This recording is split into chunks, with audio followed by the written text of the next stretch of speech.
Hi hello welcome to Icon politics. నేను మీ Pasha. Weekend comments by RK నిన్న ప్రోగ్రాంలో ఏబిఎన్ రాధాకృష్ణ గారు కొన్ని చిలక పలుకులు పలికారు. అవి ఏంటంటే 2029లో టీడీపీ జనసేన బీజేపీ పొత్తు ఉంటుందా, ఒకవేళ ఉండకపోతే టీడీపీ భవిష్యత్తు ఏంటి, చంద్రబాబు నాయుడు గారికి ఆల్రెడీ 80 సంవత్సరాలు వచ్చినాయి, తర్వాత లోకేష్ గారు ఆ ప్లేస్ని భర్తీ చేయగలుగుతారా అనే సంచలనమైన వ్యాఖ్యలు చేశారు. దీని గురించి మనతో విశ్లేషించడానికి సయ్యద్ రఫీ గారు ఉన్నారు, టీడీపీ స్పోక్స్ పర్సన్. నమస్తే సార్. సార్, ఈ విషయం గురించి కొంచెం విశ్లేషించండి సార్. చంద్రబాబు నాయుడు గారికి 80 సంవత్సరాలు రాలా, 29 నాటికి దరిదాపుల్లో 80 సంవత్సరాలకి వెళ్తారు. అదే రాధాకృష్ణ గారు కొన్ని మౌలికమైనటువంటి ప్రశ్నలు లేవనెత్తారు, అందులో సందేహం లేదు.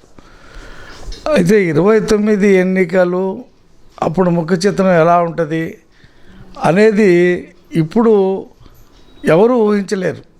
4.5 సంవత్సరాల తర్వాత, అదే 4 సంవత్సరాల తర్వాత ఎవరు ఎలా ఉంటారు, ఎవరితో ఉంటారు, అప్పుడు ఉండేటువంటి పరిస్థితులు ఏంటనేది ఇప్పుడు ఎవరు చెప్పలేరు. దానికి ఇప్పుడు జవాబులు దొరకవు కూడా.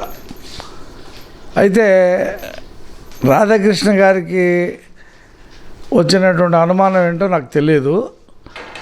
పవన్ కళ్యాణ్ గారు ఈ కూటమి 10 సంవత్సరాలు ఉంటుందని చెప్పి ఆయన అసెంబ్లీలో కూడా చెప్పారు, బయట కూడా చెప్పారు.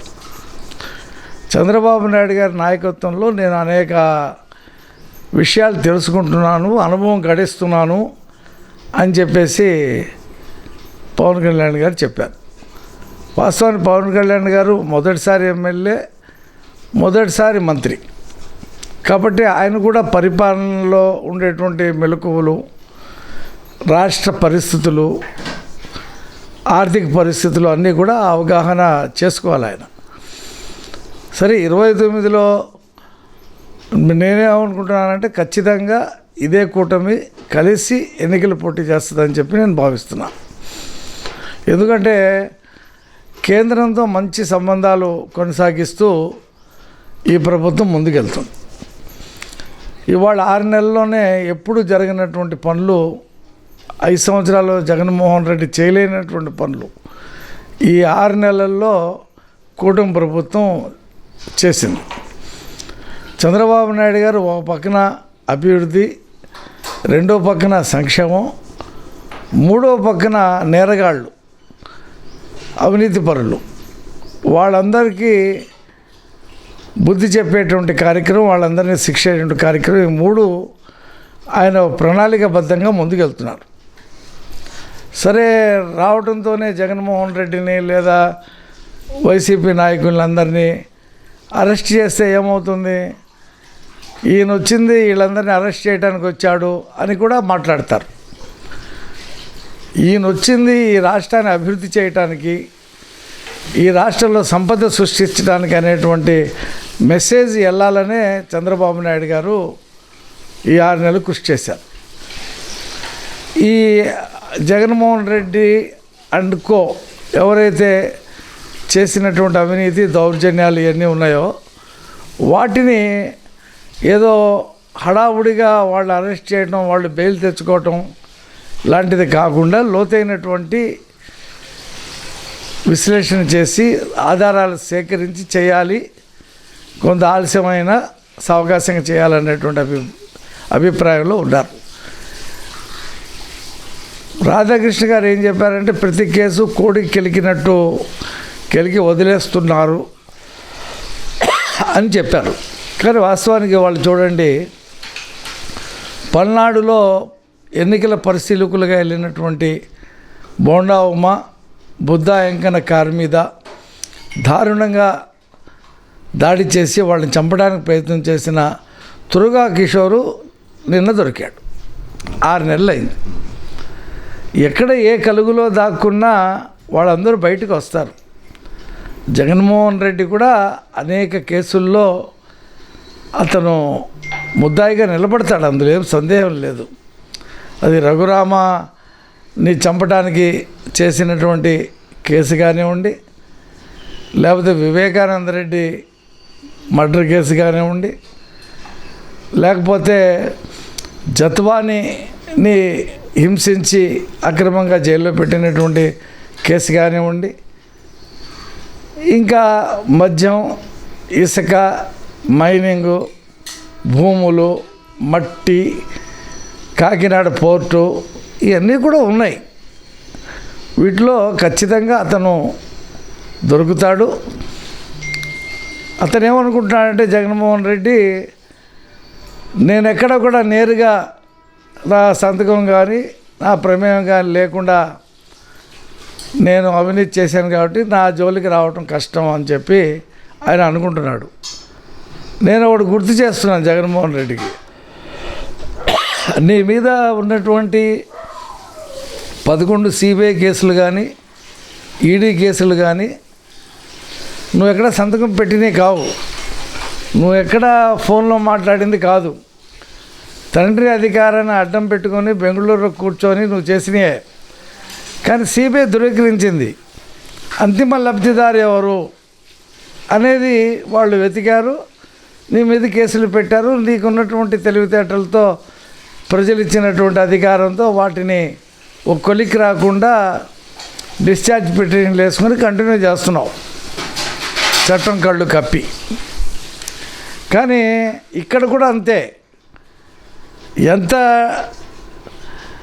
డబ్బు ఈ లిక్కర్లో నీకు చేరింది, ఎంత డబ్బు ప్రభుత్వానికి రావాల్సి ఉంది, ఎంత డబ్బు నీకు చేరింది, మైనింగ్లో నీకు ఎంత డబ్బు చేరింది, ఇసుకలో ఎంత డబ్బు చేరింది, కాకినాడ పోర్టులో బియ్యం ద్వారా నీకు ఎంత చేరింది, ఇవన్నీ కూడా వస్తాయి. అంతిమ లబ్ధిదారు నువ్వే. నువ్వు అన్ని శాఖల్లో రాష్ట్రంలో వాళ్ళు కాకుండా కేంద్ర ప్రభుత్వ సర్వీసులో ఉన్న రెడ్లని తీసుకొచ్చి పెట్టుకుని వాళ్ళతో మంత్రాంగం నడిపించావు. అదేమి పెద్ద, ఇప్పుడు నువ్వు తప్పించుకోవడానికి అదేం పెద్ద విషయం కాదు. ప్రభుత్వం చేతులు చాలా పెద్దవి, నీ చేతులు చాలా చిన్నవి. ఖచ్చితంగా ప్రభుత్వం ఉన్నటువంటి చేతులతో వాటన్నింటినీ వెలికి తీస్తారు. వాటన్నింటినీ కూడా చేసి జగన్మోహన్ రెడ్డిని జైలుకి పంపించడం జరుగుతుంది. కాబట్టి రాధాకృష్ణ గారు ఇది గమనించాలి. జగన్మోహన్ రెడ్డి ఏదో నాకేమి కాలేదని చెప్పి అతను మూర్ఖత్వంతో అనుకుంటున్నా 29 నాటికి ఆ పరిస్థితి ఉండదు. ఎందుకంటే ఇప్పటికే వైసీపీ పార్టీ నుండి చాలామంది జారిపోతూ ఉన్నారు, భవిష్యత్తులో కూడా జారిపోతారు. ఆ పార్టీ పిలిపించినటువంటి రైతు పోరుబాటు కానీ విద్యుత్ ఛార్జీలకు వ్యతిరేకంగా చేసిన రెండు కూడా తుస్సుమన్నాయి, అటర్ఫ్లాప్ అయినాయి. ఎవరు జెండా కట్టడానికి సిద్ధంగా లేరు. ఎవరో 2-3 నాయకులు మీడియాలో మాట్లాడటం తప్పితే ఆ పార్టీకి గ్రౌండ్ లెవెల్లోనే కార్యకర్తలు లేరు. ఎప్పుడైతే కార్యకర్తలు డీలా పడిపోతారో ఆ పార్టీ పరిస్థితి అంతే. ఆ పార్టీ స్ట్రాంగ్గా ఉంటేనే ఓటు బ్యాంక్ ఉంటుంది. అధికారంలో ఉన్నాడు కాబట్టి, పోరాడుతున్నాడు కాబట్టి అతని వెనక కొన్ని శ్రేణులు నిలబడి 40%కి వచ్చింది. ఇవాళ ఆ శ్రేణులు అతనితో నిలబడేటువంటి పరిస్థితి లేదు. సగం మంది రియలైజ్ అయిపోయి అతని నుంచి బయటకు వచ్చారు. సరే, కొంతమంది గుడ్డిగా నమ్మేవాళ్ళు ఎప్పుడు ఉంటారు, ఎవరో ప్రధాన స్రవంతిలో ఉన్న పార్టీలకు ఉంటారు. కాబట్టి వచ్చే ఎన్నికల్లో జగన్మోహన్ రెడ్డి తరట్టు ఉండదు మాకు. మేము 3 పార్టీలు కలిసికట్టుగానే పోటీ చేస్తాం, అందులో ఏమి సందేహం ఉండదు. తిరిగి చంద్రబాబు నాయుడు గారు ముఖ్యమంత్రిగా ప్రజలు కోరుకుంటారు. ఎందుకంటే అమరావతి కట్టి చూపిస్తాం, పోలవరం కట్టి చూపిస్తాం, గోదావరి బనకచర్ల బృహత్తరమైనటువంటి ప్రాజెక్ట్ని ముందుకు తీసుకెళ్తాం, రోడ్లు వేస్తాం. ఇప్పటికే చాలా రోడ్లు వేస్తూ ఉన్నారు. ఉద్యోగ కల్పన జరుగుద్ది. 5 సంవత్సరాల్లో 20 లక్షల ఉద్యోగాలు ఇస్తాం. సూపర్ 6 పథకాలన్నీ అమలు చేసేస్తాం. రేపు వచ్చే ఈ సంవత్సరం జూన్ జూలై కల్లా ఓ 3 పథకాలు, తల్లికి వందనం కానీ, లేకపోతే బస్సుల్లో ఆర్టీసీ బస్సుల్లో మహిళలకు ఫ్రీ కానీ, అలాగే అన్నదాత సుఖీభావ కింద 20,000 రూపాయలు ఇవ్వటం కానీ, ఈ 3 జూన్ లోపల చేసి చూపిస్తాం. ఇక ఆ తర్వాత మిగిలే 2 పథకాలు ఉంటాయి. ఒకటి మహిళలకు ఇచ్చేటువంటి 1500 రూపాయలు, అలాగే యువకులకి నిరుద్యోగ భృతి, ఉద్యోగం రాకపోతే ఉద్యోగాలే కల్పిస్తాను కదా, ఇంక నిరుద్యోగ భృతి ప్రశ్న ఎక్కడ తలెత్తుంది.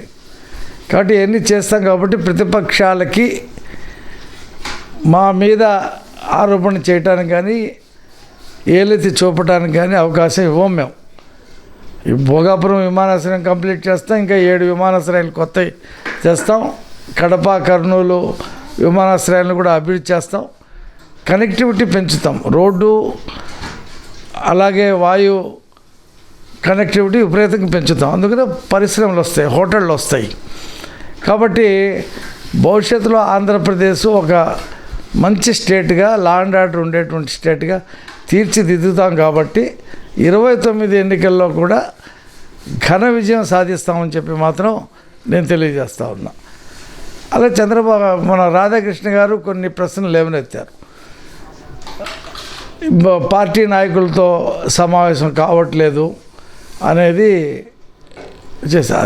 అది ఖచ్చితంగా ముందు ప్రభుత్వాన్ని ఒక గాడిలో పెట్టిన తర్వాత ఖచ్చితంగా చంద్రబాబు నాయుడు గారు పార్టీ సమావేశాలు నిర్వహిస్తారు. గతానికి భిన్నంగా 95 నాటి ముఖ్యమంత్రిగా ఆయన ప్రవర్తిస్తారు. పార్టీని కూడా ముందుకు తీసుకెళ్తారు. లోకేష్ గారు కూడా ఒక మంచి నాయకుడిగా ఇప్పటికే ప్రజల్లోకి వచ్చాడు. నిన్న విశాఖపట్నంలో ఉన్నాడు. ఆయన ప్రధానమంత్రి పర్యటన ఏర్పాటు చూశాడు. ఇవాళ ఉండిలో ఉన్నాడు. రతన్ టాటా విగ్రహాన్ని ఓపెన్ చేస్తూ ఉన్నాడు. జూనియర్ కాలేజీలు కూడా సందర్శిస్తున్నా. ఆయన కూడా ప్రజల్లోకి వెళ్తాడు. ప్రజల్లోకి వెళ్ళి భావి నాయకుడిగా లోకేష్ గారు ముందుకు వస్తాడు. అదేమి ప్రాబ్లం లేదు. ఇంకా 4.5 సంవత్సరాలు ఉంది కాబట్టి అనేక స్టెప్స్ తీసుకోవడం జరుగుతుంది. తెలుగుదేశం పార్టీ ఒక అజేయమైనటువంటి శక్తిగా ఏ ఎన్నిక వచ్చినా నిలబడుతుంది. రేపు లోకల్ బాడీ ఎలక్షన్స్లో, రేపు జరగబోయేటువంటి కృష్ణా గుంటూరు పట్టభద్రుల శాసనమండలి ఎన్నికల్లో కూడా ఘన విజయం సాధిస్తాం. పార్టీని పునాదుల్ని ఇంకా మరింత పటిష్టం చేస్తాం. నాయకులు కార్యకర్తలు అలాగే అధినాయకులు అందరూ కూడా బాగా సమన్వయంతో ముందుకెళ్తాం. చంద్రబాబు నాయుడు గారు రానున్న కాలంలో నా పార్టీ నాయకులతో కార్యకర్తలతో మాట్లాడి వారి అభిప్రాయాలు తెలుసుకునేటువంటి కార్యక్రమం కూడా తీసుకుంటారు. Okay sir, thank you sir.